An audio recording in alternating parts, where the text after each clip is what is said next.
The reading of Cordelia Ashworth's will took place on a Tuesday in a paneled solicitor's office that smelled of beeswax and old paper, and by the time it was finished, Margaret Ashworth had inherited a dog house.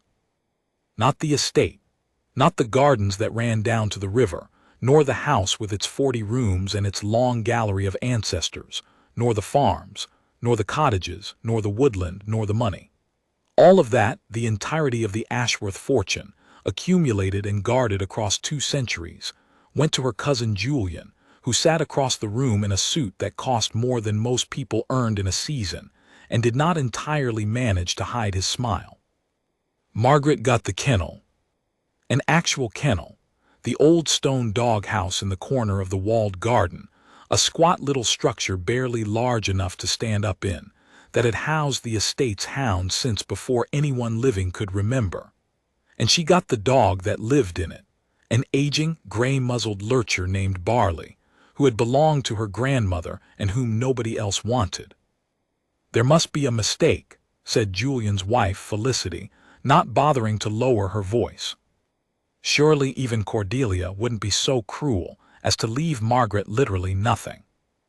But the solicitor, a careful man named Mr. Pennington, only adjusted his spectacles and read the relevant clause again, slowly, so there could be no doubt. "To my granddaughter Margaret, I leave the old kennel in the walled garden, and the dog Barley, and the certain knowledge that she of all my family will understand why. She of all my family will understand why." Julian laughed openly at that. "Understand why she gets a kennel? I should think the why is fairly obvious. Grandmother always did have a soft spot for the runt of the litter." Margaret said nothing. She sat very straight in her chair in her plain gray coat, 38 years old, and she let the laughter wash over her without flinching. That was the thing the family had never been able to forgive about Margaret, that you could not get a rise out of her. You could insult her, overlook her, pass her over, and she would simply look at you with those steady dark eyes as though she were filing the moment away for later use. What none of them knew, what not one person in that beeswax-scented room suspected, was that the words "she of all my family will understand why" were not an insult. They were a key, and Margaret Ashworth understood exactly what they unlocked. To understand why a woman would smile, quietly and privately, on the day she was disinherited, you have to understand the years that came before. Margaret had not grown up at Ashworth Hall. Her branch of the family had been the poor branch, the embarrassing branch, descended from a son who had married beneath himself and been quietly disowned for it. Margaret's father had died when she was small, and her mother had raised her in a series of rented rooms on the wages of a hospital cleaner, and the grand Ashworth relations had acknowledged their existence with nothing warmer than a card at Christmas, usually unsigned. All except one, grandmother Cordelia. Cordelia Ashworth had been the matriarch of the family for 50 years, a formidable, white-haired woman with a spine like a fire iron and eyes that missed nothing. The rest of the family feared her and flattered her and counted, openly, the days until her money would be theirs. But Cordelia, it turned out, was nobody's fool. She had watched the flatterers flatter, and she had drawn her own conclusions, and somewhere along the way she had reached out to the one descendant who wanted nothing from her, the quiet girl from the rented rooms, the one her own grandchildren sneered at. Margaret had spent every summer of her childhood at Ashworth Hall, not as a guest in the grand rooms but as her grandmother's shadow. Together they had walked the woods and the river bank. Together they had sat in the library through long evenings while Cordelia talked and talked and talked about the history of the family, the things that had been built and lost and hidden, the secrets that the grand Ashworths had buried along with their inconvenient dead. And together, though Margaret told no one this, not ever, they had shared a project. A long, strange, patient project that had occupied the last 15 years of Cordelia's life, and that the old woman had entrusted to exactly one person on earth. Margaret remembered the afternoon, 23 years ago, when it had begun. She had been 15, All elbows and silence, and her grandmother had found her in the library with a book of old maps open on her knees, tracing the river's course with one finger. The other grandchildren were out on the lawn shrieking at some game. Margaret had slipped away to the quiet of the books, as she always did. Cordelia had stood in the doorway watching her for a long time before she spoke. "You like the old maps," the old woman had said. It was not a question. "I like that they're different from now," Margaret had answered, not looking up. "The river used to bend the other way here before they straightened it, and there was a chapel where the east field is. You can see the foundation lines if you know where to look." Cordelia had gone very still. Then she had crossed the room and sat down beside her granddaughter and looked at the girl with an expression Margaret had never seen on an adult's face before. Not condescension, not impatience, but something that looked almost like recognition. "How did you know about the chapel?" Cordelia had asked quietly. "The map, and the way the grass grows. It's greener in straight lines where the walls were." The old woman had been silent for a long moment. And then she had said the words that changed the course of Margaret's life. "I have been looking for someone to show something to, for a very long time. I had begun to think there was no one in this whole family worth showing it to." She had reached out and closed the book of maps gently. "Come and walk with me, child. There's a great deal I need to teach you, and I think you may be the only one who can learn it." "Margaret, she of all my family will understand why." Margaret understood. She understood that the kennel was not a snub. She understood that her grandmother, in death as in life, had hidden the most important thing in plain sight, in the one place none of the grasping, glittering Ashworths would ever think to look, and had left it to the one person who would know how to find it. But she said none of this in the solicitor's office. She simply rose when the reading was finished and shook Mr. Pennington's hand and walked out past her cousin Julian and his wife and the rest of them, out into the gray afternoon to collect her inheritance. A dog and a kennel, and a secret 200 years old.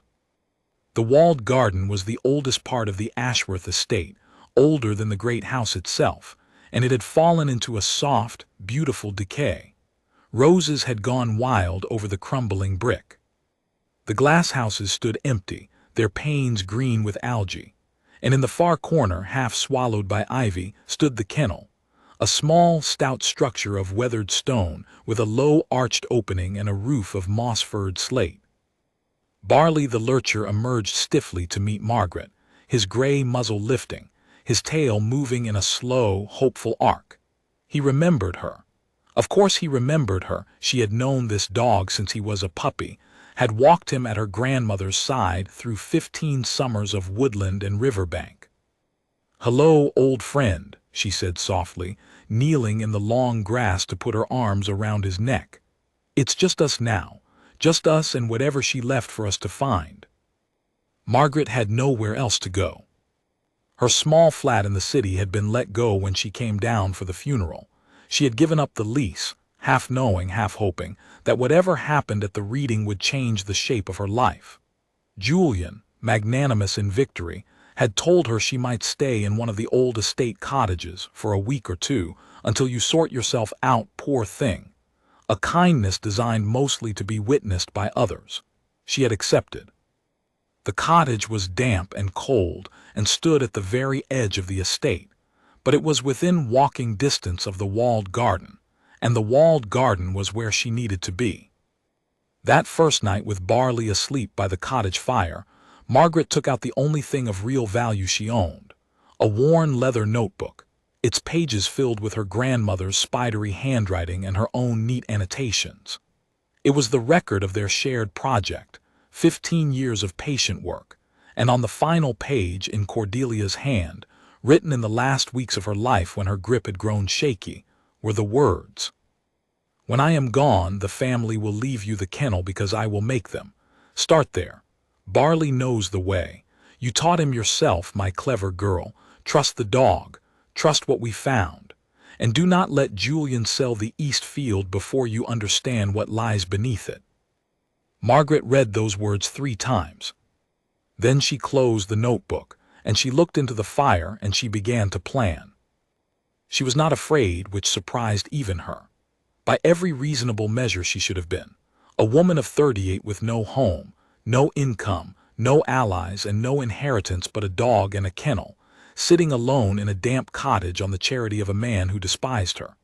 Most people in her position would have lain awake that night sick with worry about money, about the future, about where she would go when Julian's promised week or two ran out.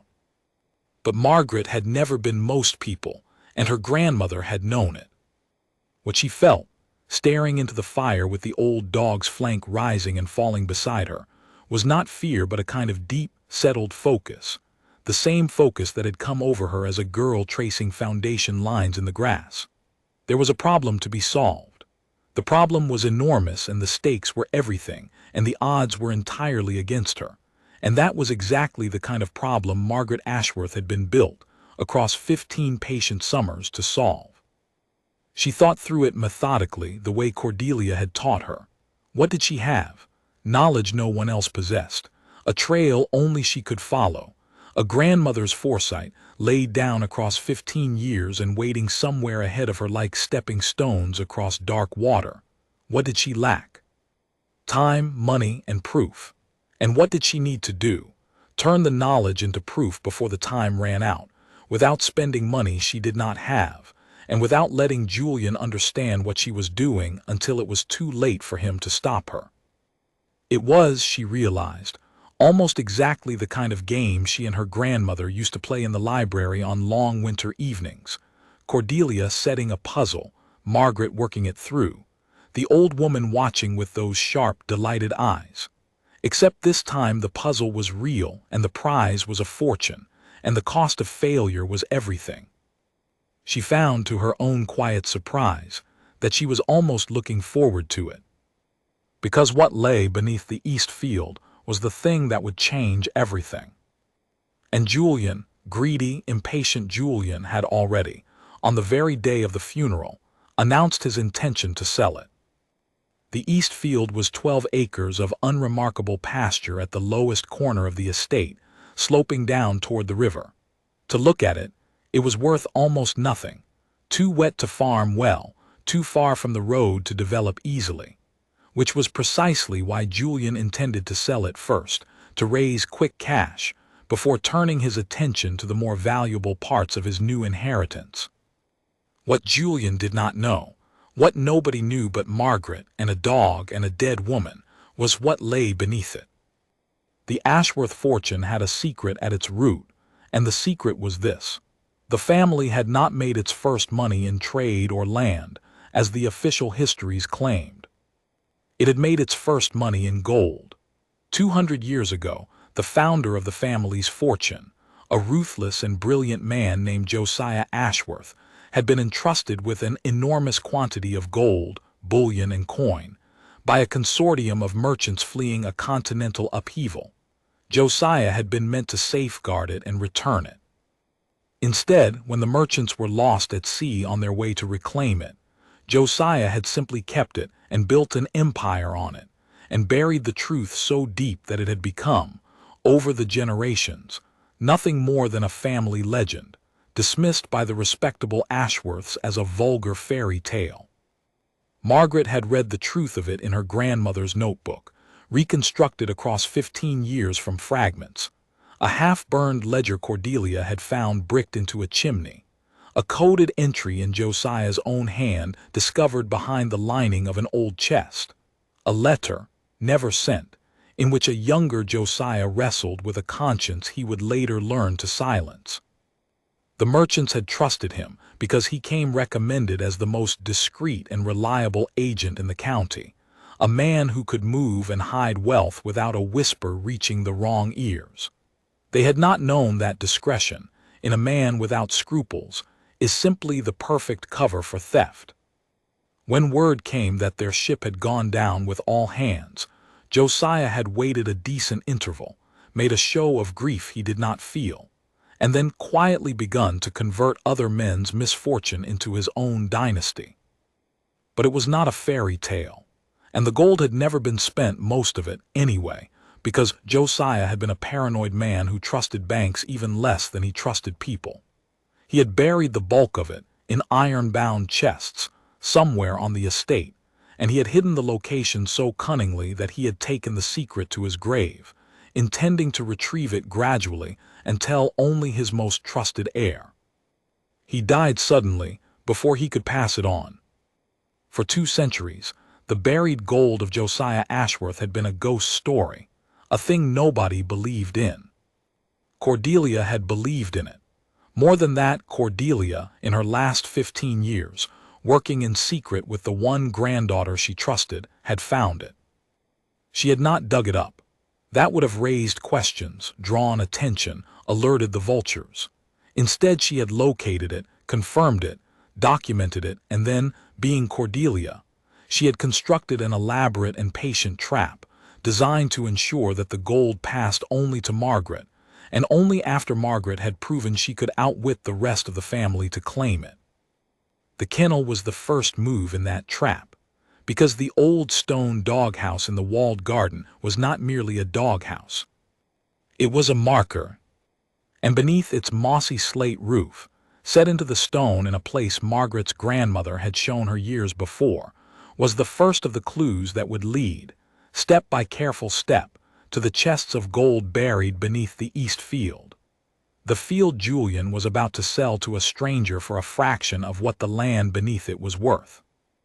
Margaret had perhaps a few weeks, maybe less. She would need every hour of it. She began at dawn the next morning, with Barley at her heel. The kennel's secret was simple, once you knew where to look, and impossible to find if you didn't. Inside the low stone structure at the back, one of the floor flags was loose. Margaret had known this since she was a girl. Her grandmother had shown her, swearing her to secrecy, the way you swear a child to a game. Beneath the loose flag was a shallow cavity, and in the cavity, wrapped in oilcloth against the damp, was a small brass cylinder. Margaret lifted it out with hands that were not quite steady. Inside the cylinder was a roll of paper, and on the paper, in faded brown ink 200 years old, was the first riddle of Josiah Ashworth copied out. She knew, by her grandmother from the original, which Cordelia had found among the family papers, and then carefully destroyed so that no one else could follow the trail. The riddle was a map of sorts, but a map written in the language of a man who trusted no one. It referred to landmarks by old names, names that had vanished from every modern record: the weeping oak, the drowned steps, the sexton's mark. To follow it, you would need to know the estate not as it was now, but as it had been 2 centuries ago. And you would need to know which features had survived, which had moved, and which had been deliberately disguised.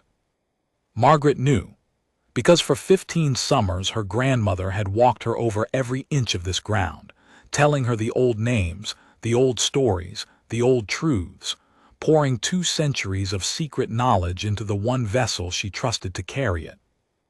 The Grand Ashworths had inherited the estate. Margaret had inherited the knowledge of it, and the knowledge, it would turn out, was worth a great deal more. She spent the next 10 days walking the estate with Barley, ostensibly exercising an old dog, in truth following Josiah's riddle landmark by landmark, confirming each one against her grandmother's notebook and her own memory.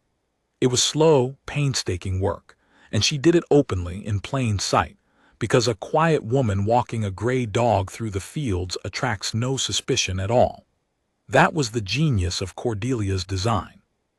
The most valuable treasure hunt in the county was being conducted by a person everyone had agreed to ignore. The riddle was not a single map, but a chain, each landmark pointing to the next, and each requiring something Margaret alone possessed: the memory of 15 summers and a grandmother's voice naming the world. The weeping oak was the first, not, as a stranger might guess, any of the grand oaks in the parkland, but a single ancient willow that wept its branches into the mill pond, the only tree on the estate that truly wept.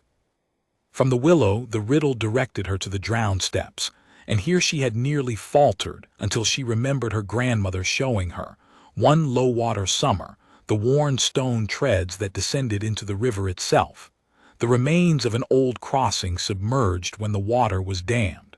"Stand on the third step," the riddle said, "and look to the sexton's mark."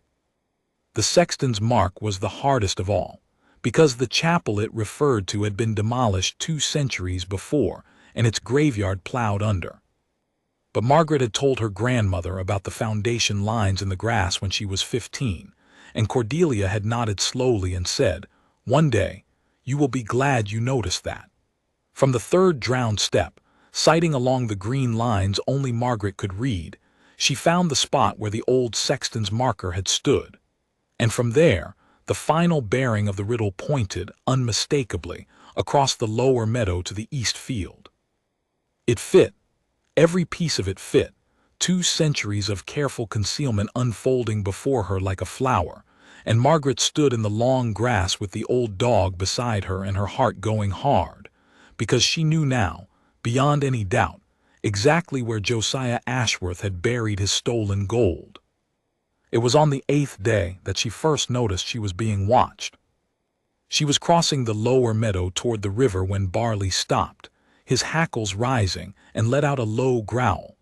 Margaret followed his gaze to the line of trees at the field's edge, where a man stood half-hidden, watching her through a pair of binoculars.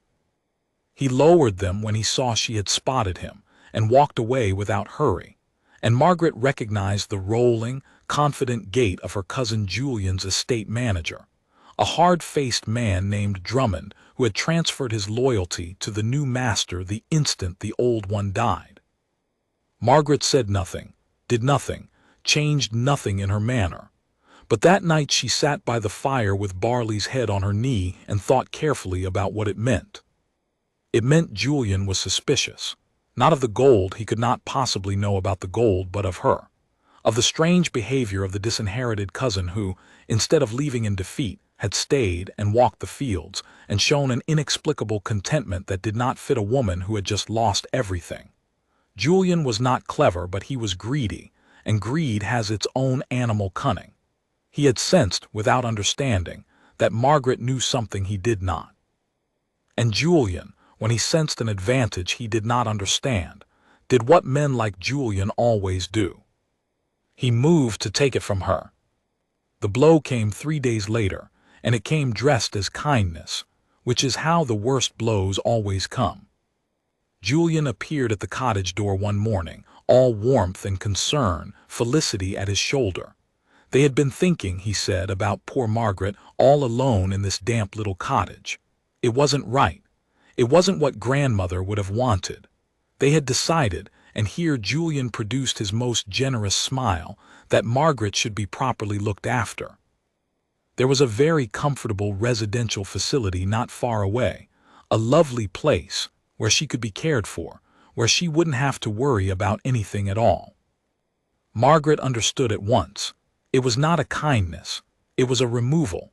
Julian wanted her off the estate, away from the fields, somewhere she could not walk and watch and do whatever it was she was doing. And he had found a way to make her removal look like charity, so that the rest of the family would nod and murmur about how good he was to his unfortunate cousin. And of course, Felicity added almost as an afterthought, you couldn't possibly keep that filthy old dog in a place like that. We'd have him put down. Kindest thing, really, at his age. It was the only moment in the entire affair that Margaret came close to losing her composure.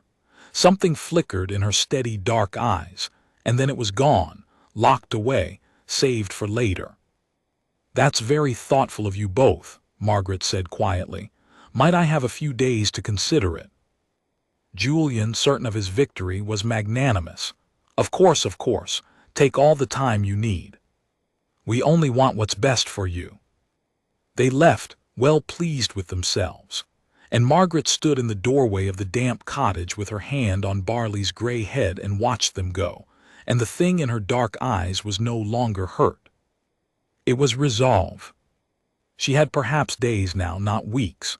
Julian would not wait long, and there was still ground to cover, still riddles to solve before she reached the place where the gold lay buried. She would have to move faster. She would have to take risks, and she would have to do something she had been avoiding because Cordelia's trap had been designed for patience, not for a race. She would have to find an ally. The ally Margaret chose was the last person the family would have suspected, which was precisely why she chose her. Her name was Dr. Imogen Hale, and she was an archaeologist specifically, a specialist in historic landscapes, the kind of scholar who could read a field the way other people read a page. Margaret had met her years before at one of her grandmother's gatherings and had liked her at once for her bluntness and her brilliance. More importantly, Cordelia had liked her, and had, Margaret now suspected, half prepared the ground for exactly this. Among her grandmother's papers, Margaret had found Imogen's name underlined with a note beside it. She can be trusted. She cares about truth more than money. If you need help, go to her. Margaret went to her. She did not tell Imogen everything at first. She told her enough, that there was a historical mystery on the Ashworth estate, that it concerned a possible buried structure of great archaeological significance, and that there was a time pressure, because the land was about to be sold and possibly developed. All of which was true. The gold she kept back for now. She had learned patience at her grandmother's knee, and she knew that the time to reveal a thing is the moment it can no longer be denied or stolen, and not one moment before. Imogen, intrigued, came to the estate under the cover of a casual visit.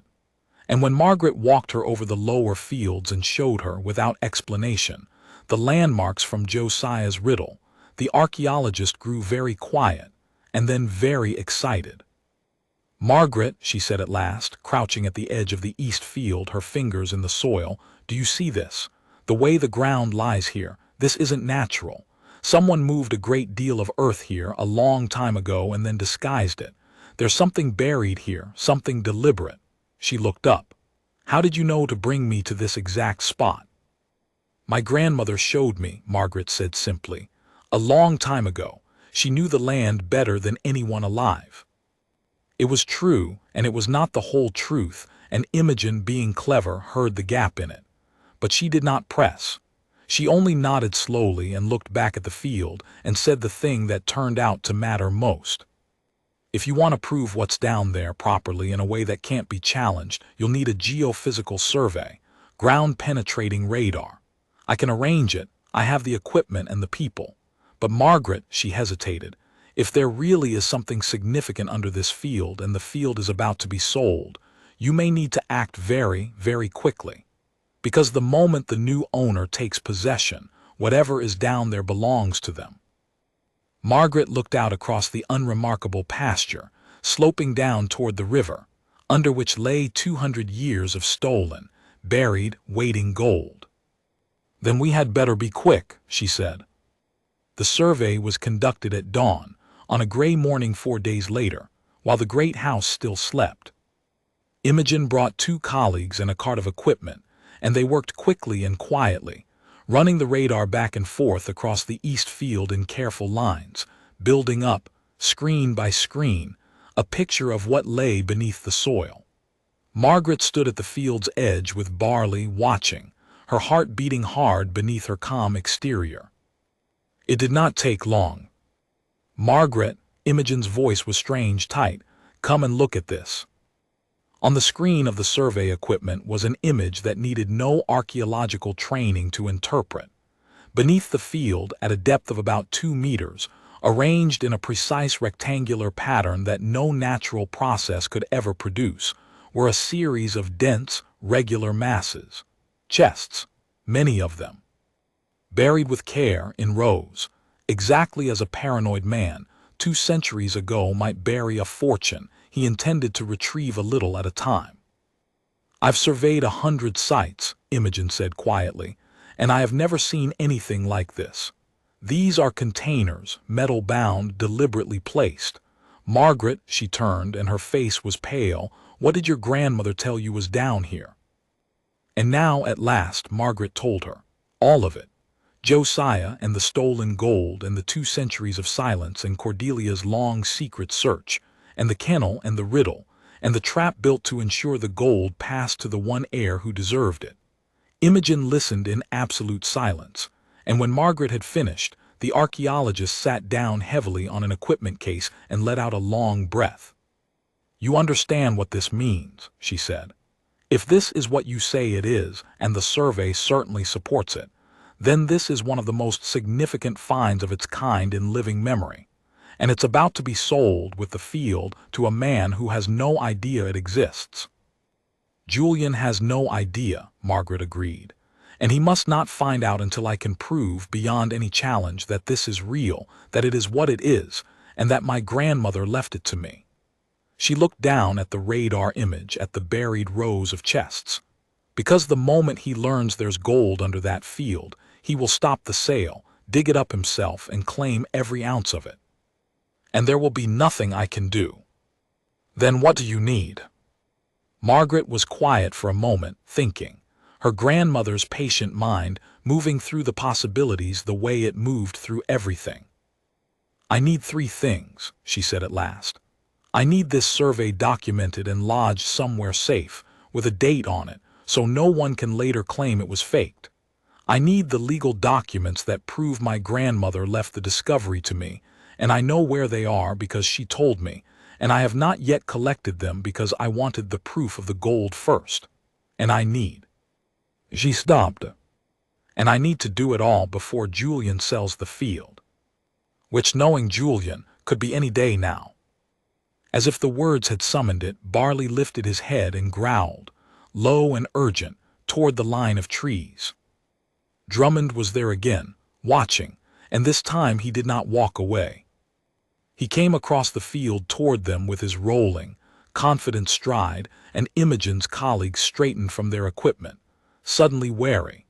Margaret laid a quiet hand on Barley's neck and rose to meet the estate manager with the same unhurried calm she brought to everything. "Mr. Drummond," she said, "lovely morning. Mr. Ashworth wants to know what you're doing on his land." Drummond's eyes moved over the survey equipment, the cart, the carefully marked lines across the field. "With all this?" "We're admiring the view," Margaret said. "It's a public footpath, Mr. Drummond, the one that runs along the field edge. We're entitled to be on it and to look at whatever we please." It was true. Cordelia had taught her every right of way on the estate, and Margaret had been scrupulous never to set foot off the path. Was there anything else? Drummond's jaw worked. He was a man accustomed to people stepping back when he came forward, and Margaret's refusal to do so unsettled him in a way he could not name. He looked at the equipment again, and at the archaeologist, and at the quiet woman in the gray coat who would not be intimidated, and Margaret watched him decide that he did not understand what was happening, and that he had better report it to someone who might. "I'll be telling Mr. Ashworth about this," he said. "Please do," said Margaret. "Give him my regards." He went, and the moment he was out of earshot, Imogen let out a breath she had been holding. "Margaret, he's going to tell Julian, and Julian is going to." "Yes," Margaret said, "he is, which means we no longer have weeks, we may not even have days." She looked down at the radar image one last time, fixing it in her memory, and then she straightened. "Pack up. Quietly, normally, as though we've finished an ordinary morning's work. And Imogen, the survey data. I need 3 copies in 3 places before tonight. Whatever happens now happens fast." The race that followed was the kind of thing the Ashworth family would tell stories about for generations, though for a long time none of them would understand what they had witnessed. Drummond reported to Julian, of course, and Julian, alarmed by the sight of strangers with equipment on his land, did exactly what Margaret had feared. He made inquiries. It did not take him long to learn that the people on the East Field had been archaeologists, and that archaeologists do not visit unremarkable pastures for no reason, and that his quiet, disinherited cousin had been at the center of it all. Julian was greedy, and greed sharpened him. He did not yet know about the gold, but he knew there was something on that field worth a learned woman's time and a great deal of expensive equipment, and that was enough. He canceled the sale. He posted Drummond and 2 others to guard the East Field. And he summoned his lawyers to find out, urgently, exactly what Margaret might be entitled to and how he could prevent it. It would have worked against almost anyone, but it did not work against Margaret because Margaret had been 3 steps ahead from the day of the will, and because she had something Julian would never have: a dead woman's foresight and the patient preparation of 15 secret years. The legal documents Margaret needed were not, as Julian's lawyers assumed, anywhere on the estate. Cordelia had been far too clever for that.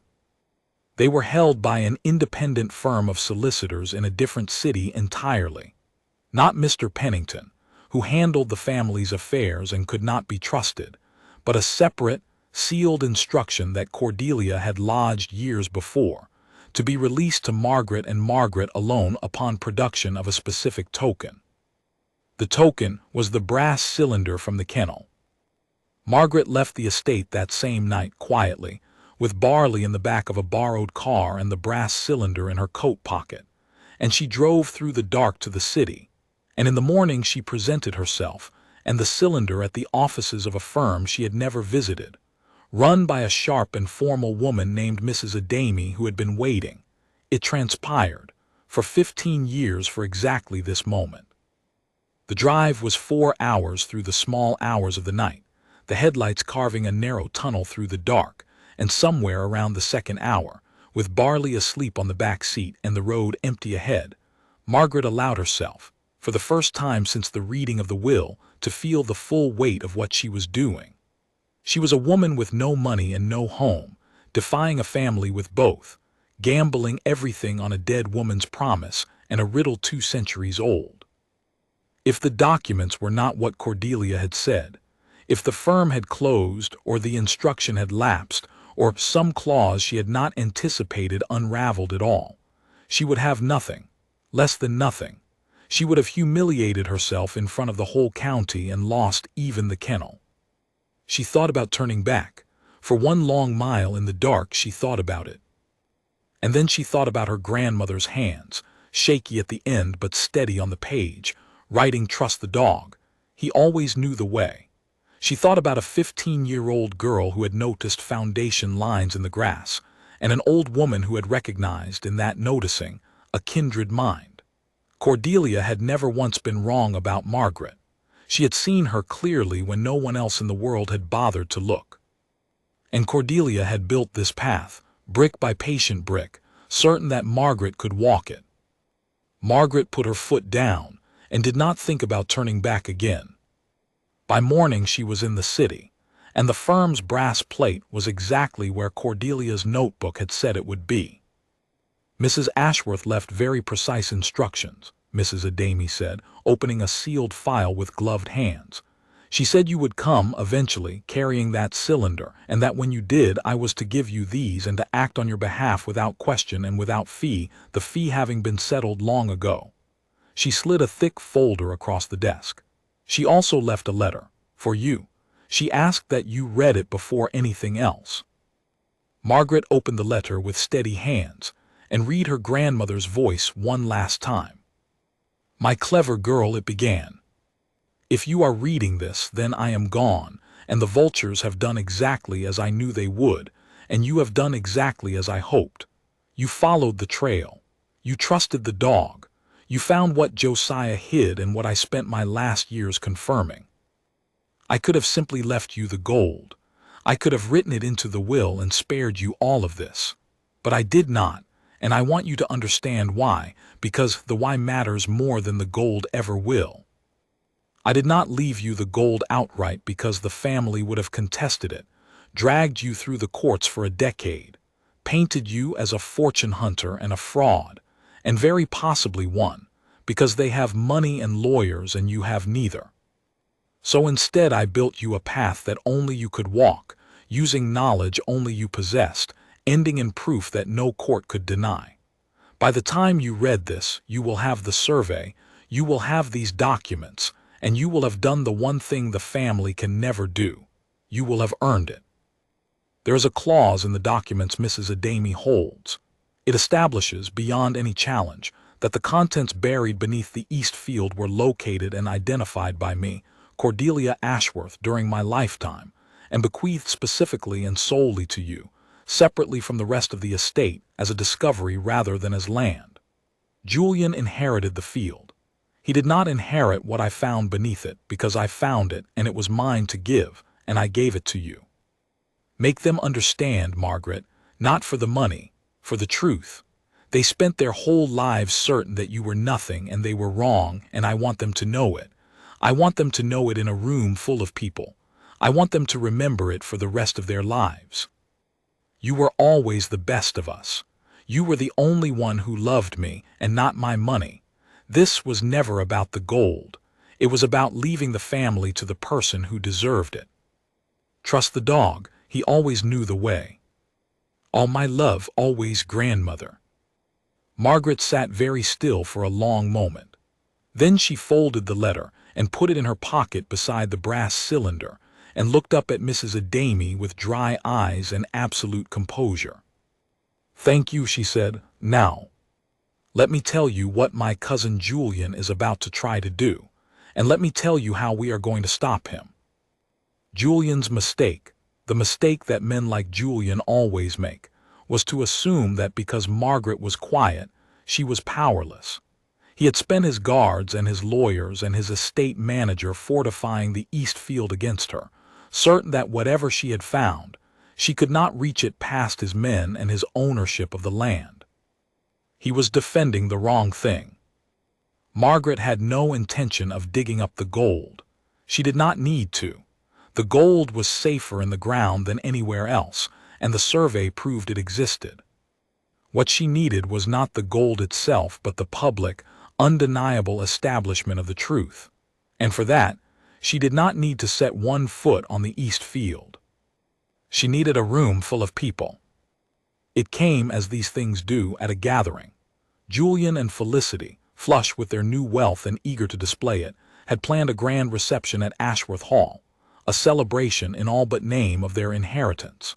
The county was invited, the gentry, the local dignitaries, the press who covered such things, and in a gesture of triumph that Julian could not resist, Margaret herself, invited so that the whole county could see how graciously the new master treated his unfortunate, disinherited cousin.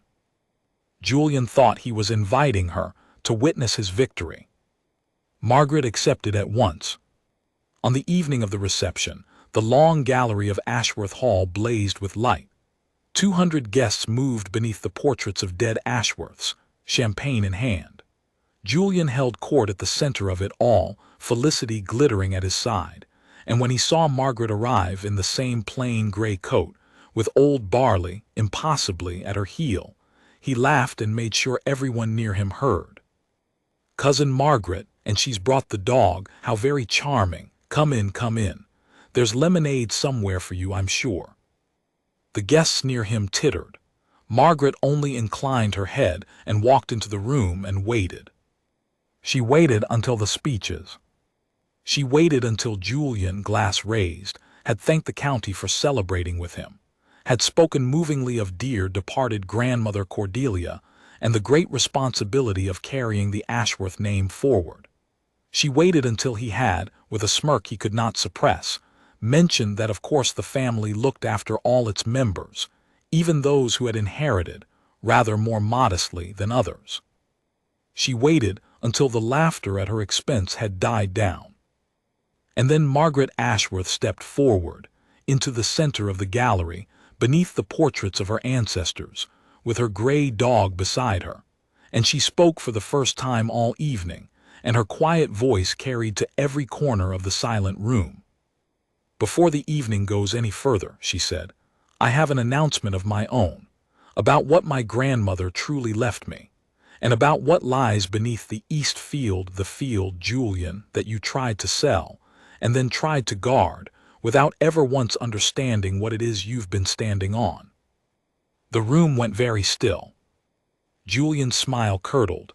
"Margaret, this is neither the time nor—" "It's exactly the time," she said, and there was something in her voice now, something steady and absolute, that made even Julian fall silent. "You invited the whole county to witness your inheritance. Let them witness it then. Let them witness all of it." She turned to the assembled guests, and she told them, She told them about Josiah Ashworth and the gold that had built the family's fortune, the gold that respectable Ashworths had dismissed as a vulgar legend for 200 years. She told them about the chests buried beneath the east field, and here she nodded to Dr. Imogen Hale, who stepped forward from the crowd and held up the geophysical survey, the dense rectangular masses unmistakable even from across the room, dated and witnessed and impossible to deny. She told them about her grandmother's 15-year search, and the trap Cordelia had built, and the kennel and the riddle and the brass cylinder. And then she nodded to a second figure at the edge of the room, Mrs. Adamy, formal and precise, who stepped forward with the sealed documents and read aloud, in a clear and carrying voice, the clause that ended everything.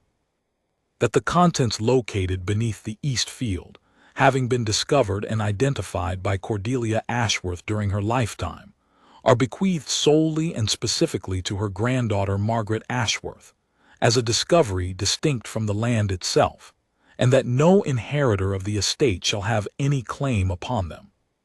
The silence that followed was the most complete that the long gallery of Ashworth Hall had ever known. Julian had gone white. That's a forgery. That's not, grandmother, never. It's lodged with an independent firm, Mrs. Adamy said coolly, sealed and dated 15 years ago, witnessed and notarized. It will withstand any challenge you care to bring, Mr. Ashworth. I would advise you, as a courtesy, not to bring one. It will only cost you money you are about to discover you need. You inherited the field, Julian, Margaret said quietly. You did not inherit what's under it. Grandmother found it. It was hers to give, and she gave it to me. The room had begun, slowly, to understand, and as understanding spread, so did something else, a turning. The guests who had tittered at the lemonade joke an hour before were looking now at the quiet woman in the gray coat with entirely different eyes, the disinherited cousin, the runt of the litter, the one they had all agreed to overlook. She had been the most important person in the room all along. Across the gallery, an elderly woman Margaret half recognized, one of her grandmother's oldest friends, a person who had been kind to the quiet girl in the rented rooms all those years ago, began, very softly, to clap. And then another joined her, and another. It was not the thunderous applause of a crowd celebrating a victory. It was something quieter and stranger and far more moving, the slow, scattered applause of people who have just understood that they were wrong, and that the person they were wrong about had borne it without complaint for her entire life. It spread through the gallery like warmth through cold hands, while Julian stood frozen and white at its center, and Margaret stood very still beneath the portraits of her ancestors, and let it wash over her without bowing, without smiling, without anything at all except the steady composure that had carried her through every year of being overlooked. Why? Julian's voice cracked. All his easy confidence had drained away, leaving something small and frightened. Why would she do this? Why would she leave everything to me and then this? Why would she humiliate me? And Margaret looked at her cousin, really looked at him, and when she answered, there was no triumph in her voice, only a kind of weary truth. She didn't leave you everything, Julian, she said. She left you the things that don't matter, the house, the land, the name. She knew you'd want them, so she gave them to you, and she kept the only thing that did matter and gave it to the person who never wanted any of it. She paused. She wasn't humiliating you. She was showing everyone, finally, what she'd always known, that the measure of a person isn't what they grasp at, it's what they're trusted with. What followed was not a courtroom drama because there was no case to be made. Cordelia had built her trap too well. Julian's lawyers, examining the sealed documents and the dated survey, advised him in grave tones that a challenge would be expensive, public, and certain to fail. The clause was airtight. The provenance was unimpeachable. The discovery had been made in Cordelia's lifetime and bequeathed with absolute legal precision to Margaret, separately from the estate, and there was simply nothing to be done. The gold was excavated over the following year, under proper supervision, with Dr. Imogen Hale directing the archaeological work and the relevant authorities overseeing every stage. It was, as Imogen had promised, one of the most significant finds of its kind in living memory, not merely for its value, which was extraordinary, but for its history, the 200-year story of theft and silence and patient recovery that came with it. The newspapers that had come to celebrate Julian's inheritance returned, in far greater numbers, to report on his cousins. Margaret did not gloat, that was never in her nature. But she did quietly set the record straight. She saw to it that the true history of the Ashworth fortune was told, the stolen gold, the buried truth, the generations of respectable lies. She did not do it to shame the family. She did it because her grandmother had asked her to in the letter, and because the truth Cordelia had taught her was worth more than any amount of gold. She used the fortune carefully, the way she did everything. She established a trust to fund the archaeological study of historic landscapes, with Dr. Imogen Hale as its first director. She made restitution, as far as it could be traced, to the descendants of the merchants Josiah had robbed 2 centuries before, a gesture that cost a portion of the fortune and bought something Margaret valued far more, which was the chance to end a lie her family had carried for 200 years. And she kept for herself only what she needed, enough to never again live in a damp cottage at the edge of someone else's estate, enough to walk the woods and the riverbank as a free woman rather than a tolerated guest. The restitution took the longest and meant the most. Tracing the descendants of merchants lost at sea 2 centuries before was painstaking work, and many lines had simply vanished into time. But some had not. There was a family in a northern port city, ordinary people who ran a small chandlery, who had passed down through 6 generations a faded story about an ancestor who had sailed south with a fortune entrusted to a man in the country, and who had never come home, and whose family had been ruined by the loss. They had told the story for 200 years as a kind of cautionary tale about trusting the wrong people. They had never imagined a single word of it was provable, let alone that anyone would ever come to set it right. Margaret went to them herself. She sat in the small back room of the chandlery and told them the truth, all of it, the theft and the silence and the gold beneath the field, and she watched a story that had been a family's old wound become, slowly, something else. A vindication, 2 centuries late but real. The eldest of them, a woman near Margaret's own age, wept and said she had always half believed the story was just a way of explaining why they had never had any money. Margaret told her it was true, every word, and that her ancestor had not been a fool to trust, only unlucky in whom he trusted, and that the difference mattered. Then she made the restitution, quietly and without ceremony, and asked for nothing in return except that they let her record the true history for the Trust's archive. "Why does it matter so much to you?" the woman had asked. "It wasn't you who took it, you could have just kept it all." "Because someone trusted my family with something precious," Margaret had said, "and my family betrayed that trust and built a fortune on it and lied about it for 200 years. And my grandmother spent the last 15 years of her life trying to undo that the only way she could. I'm just finishing what she started." She had paused. "Trust is the only thing that really matters in the end. It's the only thing worth protecting."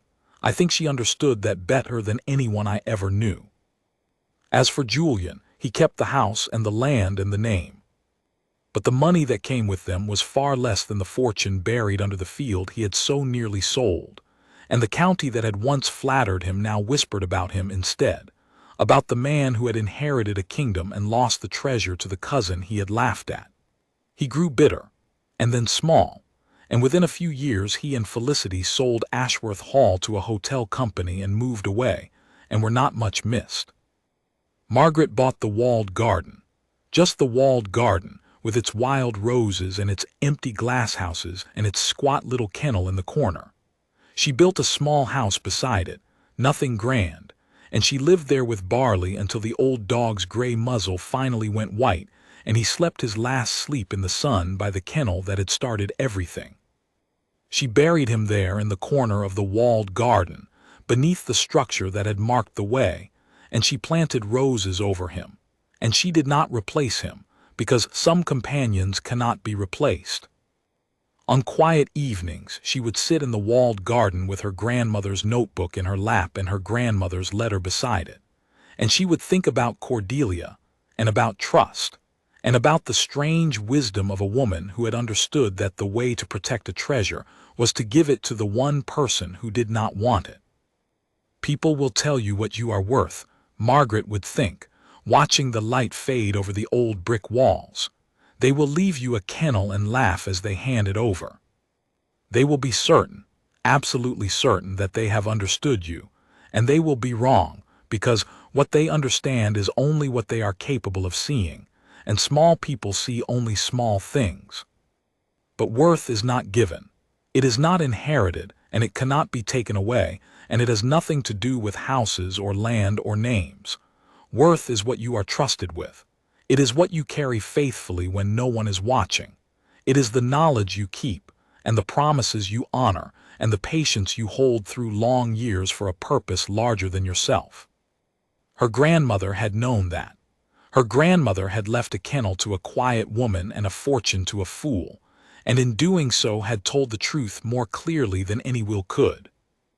And on the day they read that will aloud, in the paneled office that smelled of beeswax and old paper, the only person in the room who had understood was the one they all agreed to overlook. She of all my family will understand why. She had understood everything. And in the end, so did they.